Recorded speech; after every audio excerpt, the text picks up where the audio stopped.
እንዴት ናችሁ የእግዚአብሔር ቤተሰቦች? የእግዚአብሔር ስም የተመሰገነ ይሁን። እንግዲህ ዛሬ የምናየው አስገራሚውን የዮሐንስ ራእይ ነው። በጣም አስገራሚ ነው የዮሐንስ ራእይ። ሙሉውን የሚናገረው ደግሞ ስለ መጨረሻው ዘመን ወይም አሁን እኛ ስላለንበት ዘመን ነው። ነገር ግን የዮሐንስ ራእይ የተጻፈው የዛሬ 2000 ዓመት ነው።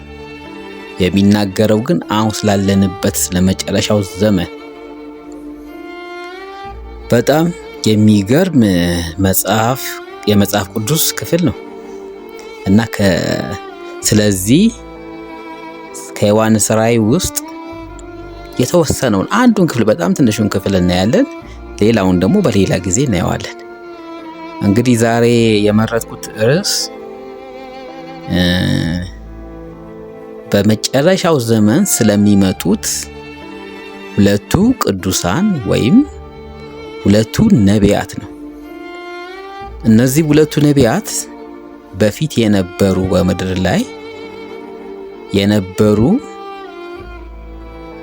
ስለ ክርስቶስ መወለድ ሲናገሩ የነበሩ ነገር ግን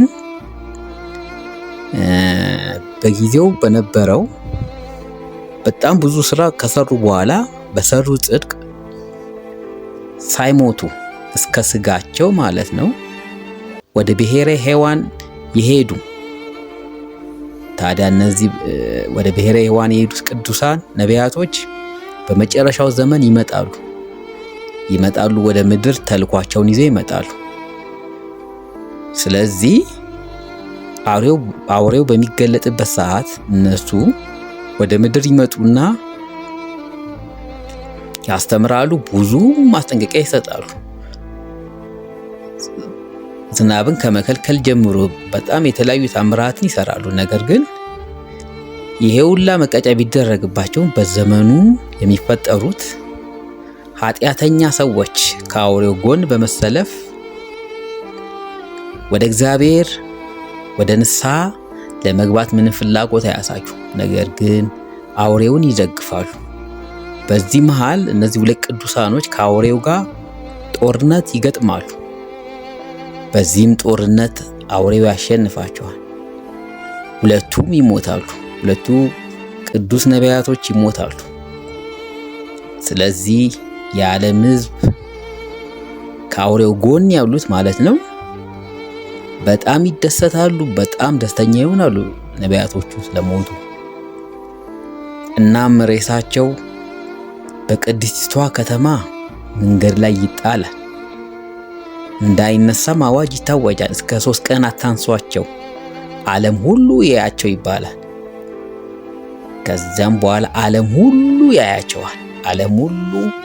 ያያቸዋል። እነዚህ ቅዱሳኖች በመሞታቸው የተነሳ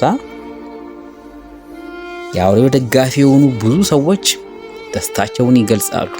ደስታቸውን የሚገልጹት ስጦታ አንዱ ለአንዱ በመስጠት በመደሰት በመጨፈር 3 ቀን ሙሉ ይጨፍራሉ። በጣም ደስተኛ ይሆናሉ የአውሬው ደጋፊዎች ብዙ ሰዎች እና በአውሬው ከተማ በአጠቃላይ በዓለም ላይ ደስታ ይሆናል። ነገር ግን በ3ኛው ቀን ያልታሰበ ነገር ይመጣል። ይሄ ምንድነው? እነዚህ ሁለቱ ቅዱሳኖች ከሞት ይነሳሉ። ከሞትም ከተነሱ በኋላ የዓለም ሕዝብ የአውሬው ደጋፊዎቹ ማለት ነው በጣም ይደነግጣሉ። ከድንጋጤያቸውም የተነሳ በጣም ብዙ ሰው ይሞታል። በዛን ቀን በጣም ብዙ ሰው ይሞታል። ከዛ እነዚህ ቅዱሳኖች መልሰው ወደ ሰማይ ይሄዳሉ እና በመጨረሻው ዘመን የሚደረግ ነው፣ የማይቀር ትንቢት ነው። እነዚህ ሁለቱ ቅዱሳን እነማን ናቸው የሚለው በእርግጥ በመጽሐፍ ቅዱስ ላይ ስማቸውን አልጠቀሰም። ሁለቱ ቅዱሳኖች መሆናቸውን ብቻ ነው በዮሐንስ ራእይ።